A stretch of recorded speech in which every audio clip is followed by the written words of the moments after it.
welcome Joe Okonkwo to the podcast. Joe has had numerous short stories appear in print and online, and his short story Cleo was nominated for a 2015 Pushcart Prize. He's currently the prose editor for Newtown Literary, a journal featuring works by writers from Queens, New York, the place he proudly calls home. In 2017, he'll take the reins as editor of the annual Best Gay Stories anthology, published by Lathe Press. His debut novel, Jazz Moon, was released this past May by Kensington Books. Joe, thanks for being here. Thank you. So let's get right to Jazz Moon. I love the book. I've talked about it on the show a couple times already, but I'm not sure I'm capturing everything that this book is. How do you describe it?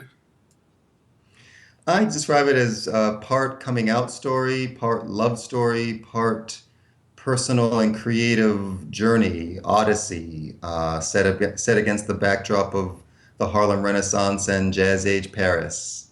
There's a lot going on in terms of love and the search for self-worth, the search for self-value as a person, as an artist, as a lover. So, and all this set against the backdrop of a very rich and exciting, culturally rich and very exciting period, the Harlem Renaissance and what was going on in Paris in the 1920s. If I could go back in time to any historical era, it would be the 1920s in Harlem and in Paris, because there was so much happening in terms of jazz, in terms of literature, in terms of civil rights and politics. I mean, it was what happened in the 1920s politically that helped build the foundation for the civil rights movement that really got going in the 50s and 60s. Langston Hughes and Bessie Smith and Duke Ellington, such a rich, wonderful period.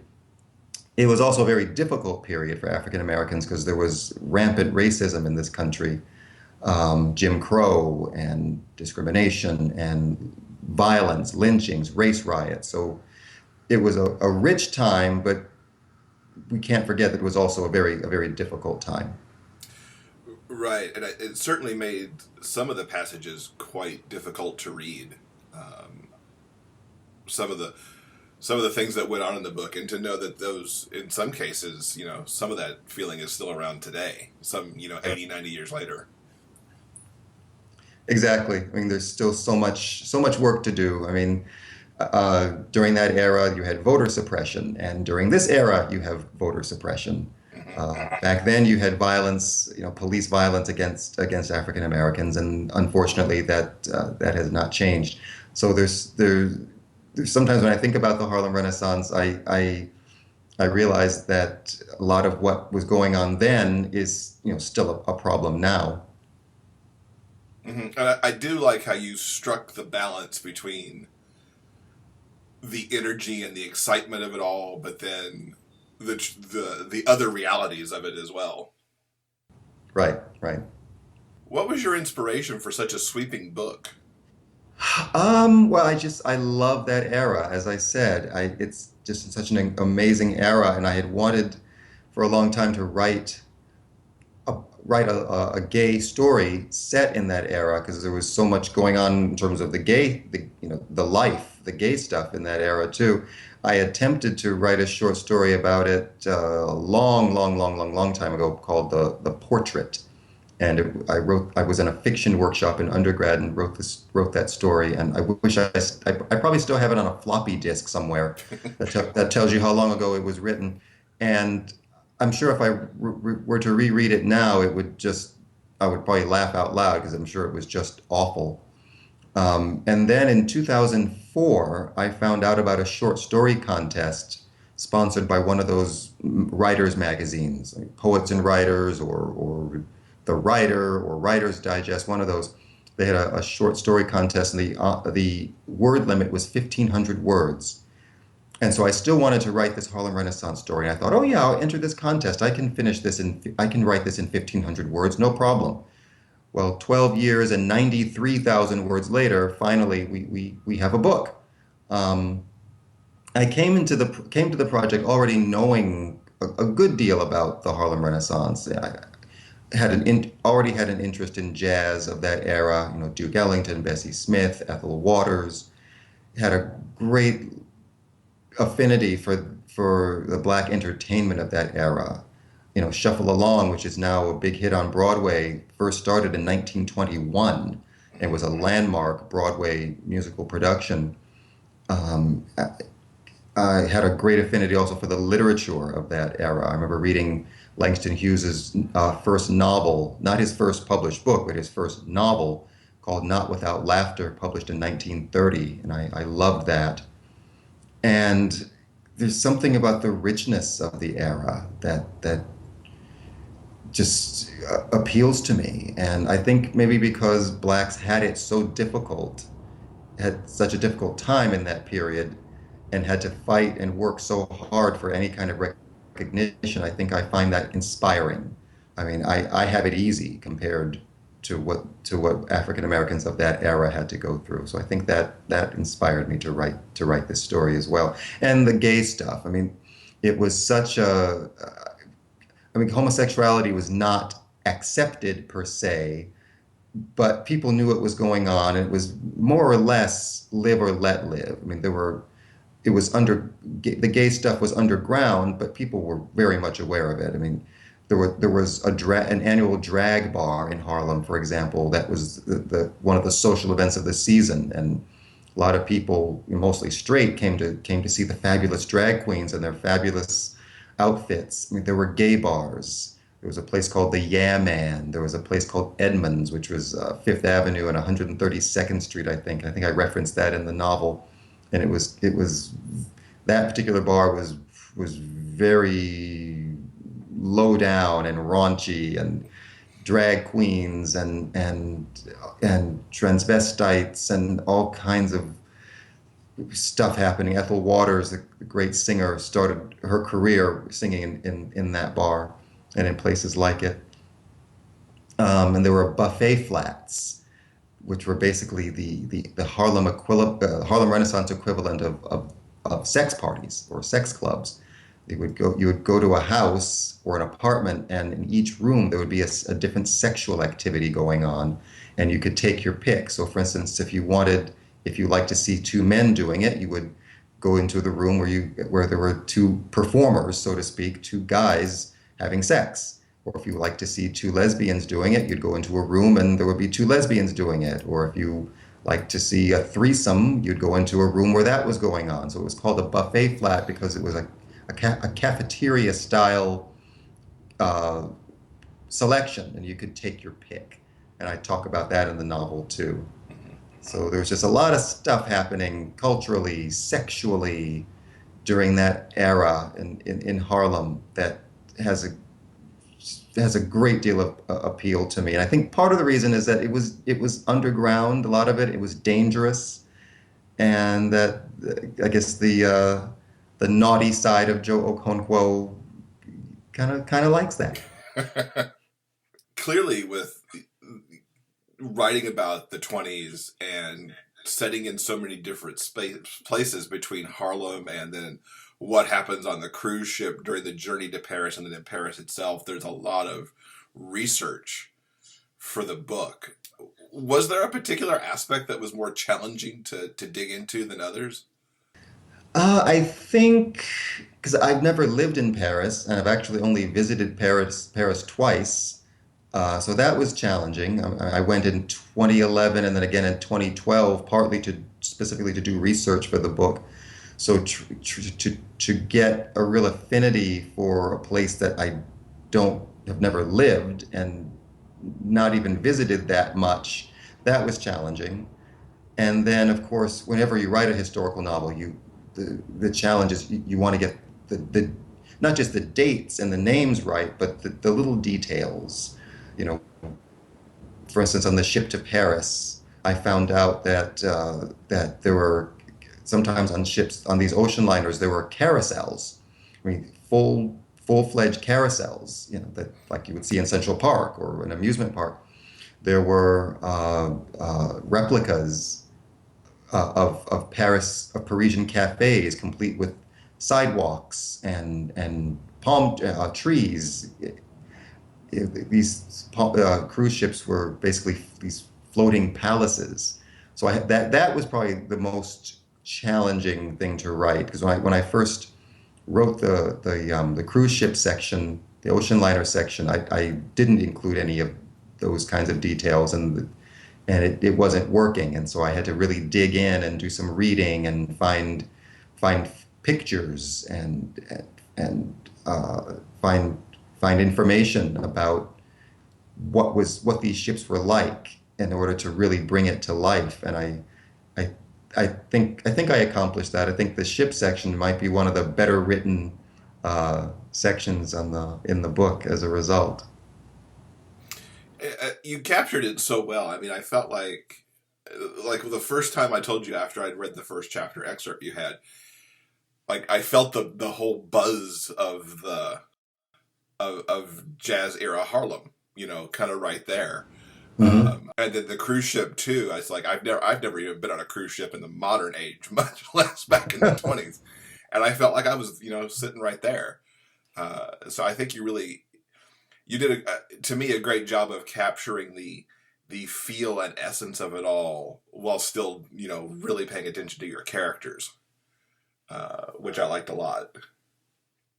Right. I mean, I think that's the writer's job and challenge to really recreate, especially if you're writing a historical novel and writing about an era that people might not know anything about.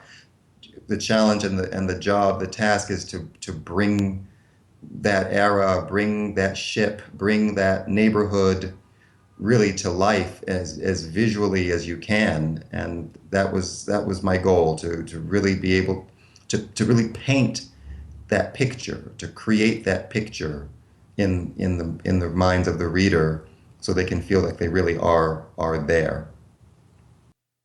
How did you make your choices between balancing what is historical truth with the fictional story you wanted to tell? Good question. I tried to do research on the black gay experience in Paris. I found lots of information on the gay experience in Paris, and I found lots of information on the black experience in Paris, but nothing, absolutely nothing on the black gay experience in Paris. And I know there was one. I even reached out to someone I came in contact with at a seminar, or I guess a panel, a guy who is an expert on sexual issues and the Harlem Renaissance and gender and art issues. And I reached out to him and asked him, do you know anything about the black gay experience in Paris? And he reached back and said, there's a dearth of information on that. There's just nothing out there. I guess it was so underground and that there's nothing out there. So I had to fuse together the information I knew about blacks in Paris with what I knew about gays in Paris and just try to imagine for myself what that must have been like. So I didn't find any information. So in terms of that, finding that balance, it came from both from facts and simply my own imagination and my own I hope educated guesses in terms of what that must have been like. I'm curious how you decided what your characters were going to be, to have Ben the poet and Baby Back the musician, and to give Ben a wife, and then kind of melding all this together. What was your process to kind of put all your pieces together, I guess, is what I'm asking. I guess just trial and error and lots of workshopping and getting lots of feedback from people. I was in the MFA program at City College for creative writing, and it's interesting that you mentioned the wife. When in the early drafts, people kept telling me it's not working. Everything's working except her. She's not believable. She's not real.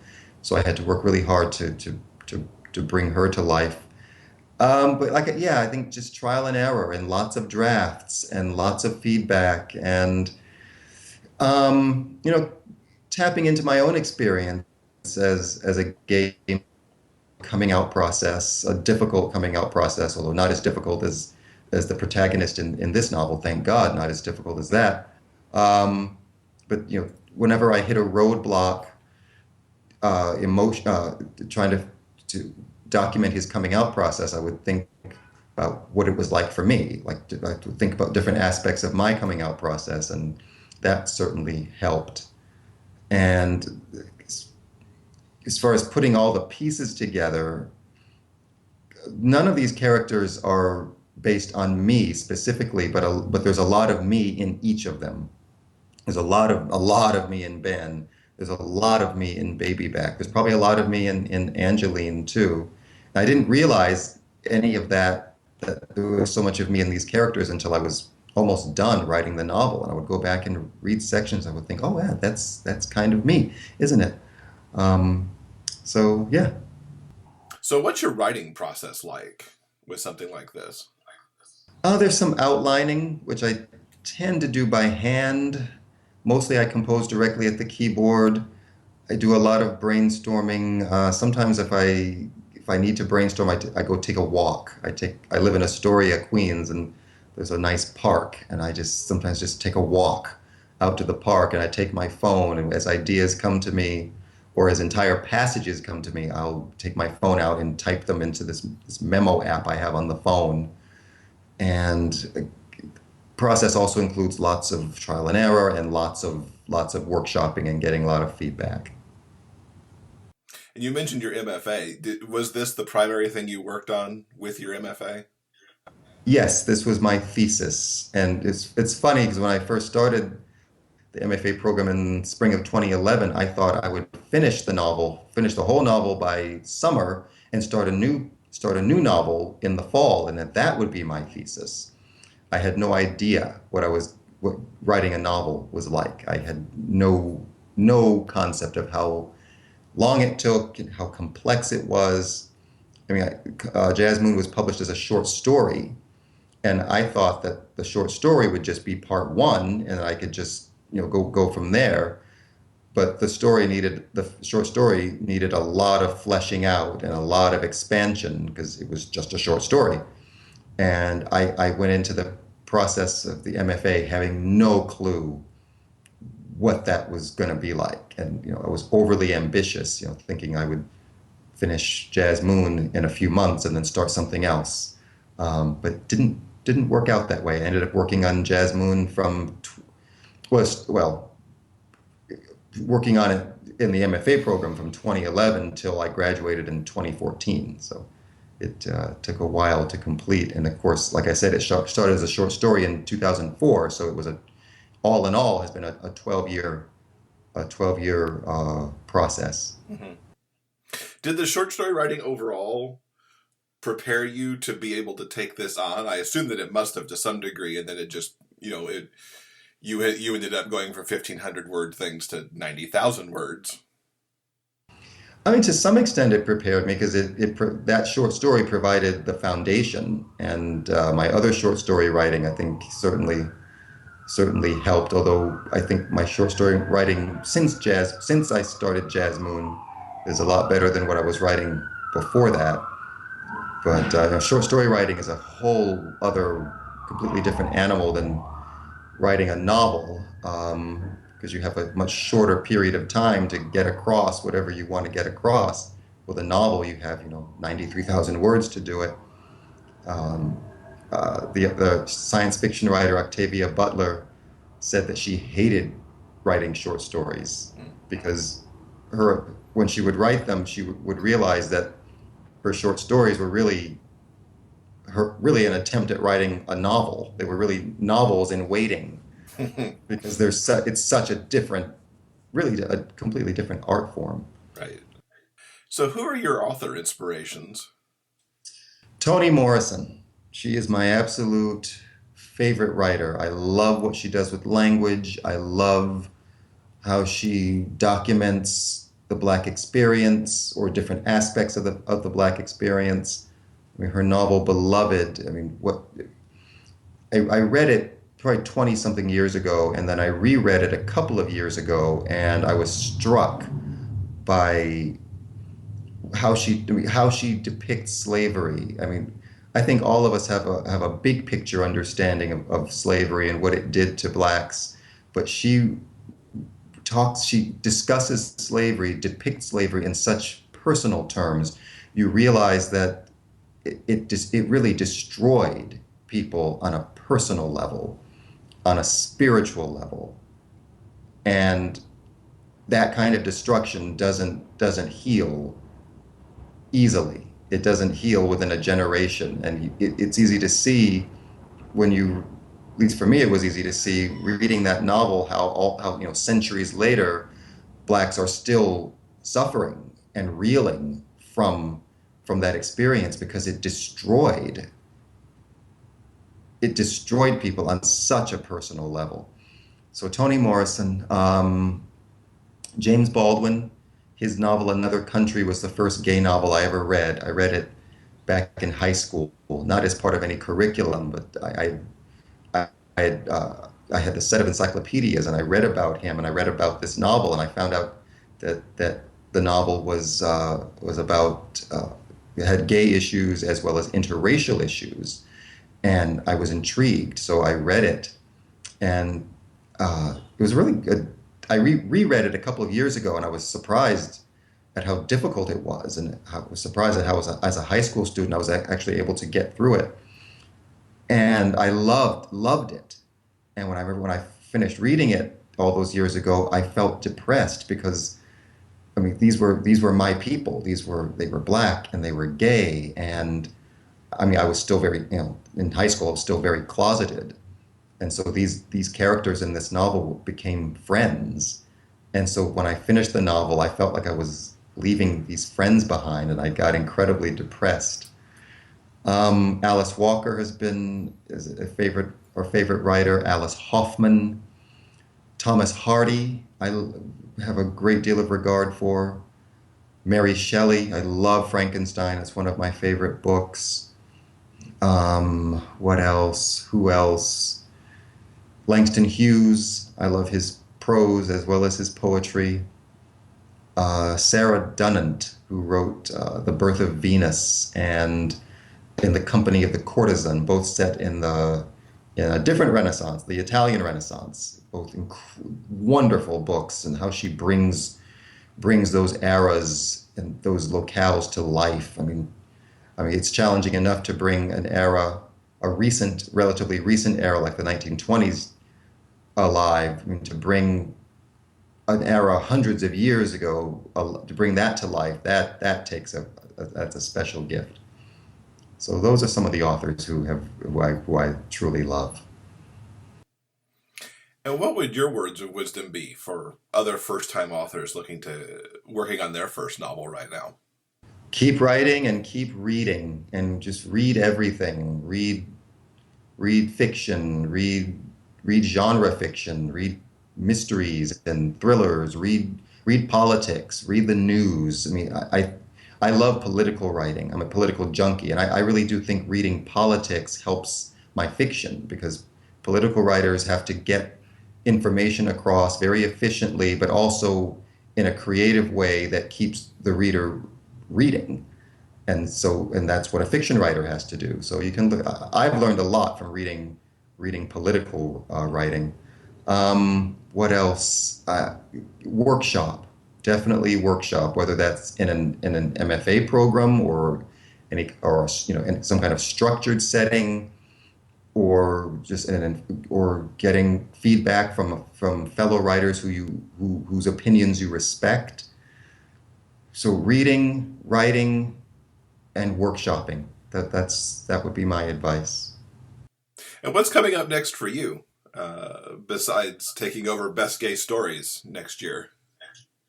I need to start writing a new novel, and I want to write something again set in the Harlem Renaissance. I'm not finished with that era.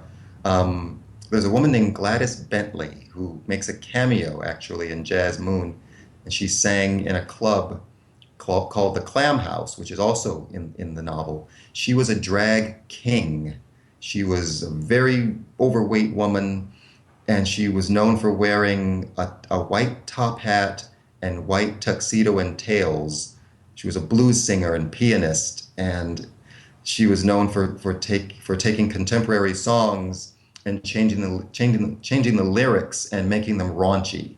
And she would flirt with the women in the audience, and she had this incredible kind of growly voice, very bluesy. She claimed to have gotten married to a woman in an Atlantic City wedding ceremony, a white woman, but no one knows who this woman was, if she was really telling the truth. Nobody knows, and not much has been written about her. And then in the 1950s, during the McCarthy era, she did an interview with Ebony magazine recanting her lesbianism and saying, "I'm cured, I'm taking female hormones." So what little I know about her is fascinating. And so I want to write about her. So that's going to be my next project. I'm either going to call it Gladys or Drag King. I'm not sure. I kind of like both titles in their own way, because Gladys is very powerful, but then Drag King also makes you wonder what's inside that book. Right. So what's the best way for people to keep up with you on the web so they can track what you're doing and be ready for the next book? I'm all over the place on the web. I have a website, joeokonkwo.com. I'm on Facebook. You can like my author page and get updates there. I'm on Twitter. My handle is at JazzMoon. Shoot, what's my Twitter handle? At JoeOJazzMoon. That's what it is. At JoeOJazzMoon. I'm also on Goodreads and on Tumblr. So I have quite a footprint in social media and on the web. So I'm easy to find. Excellent. We will link up to all those in the show notes so people can find you easily. Joe, I thank you so much for being with us and talking about this today. Thank you. Thanks so much.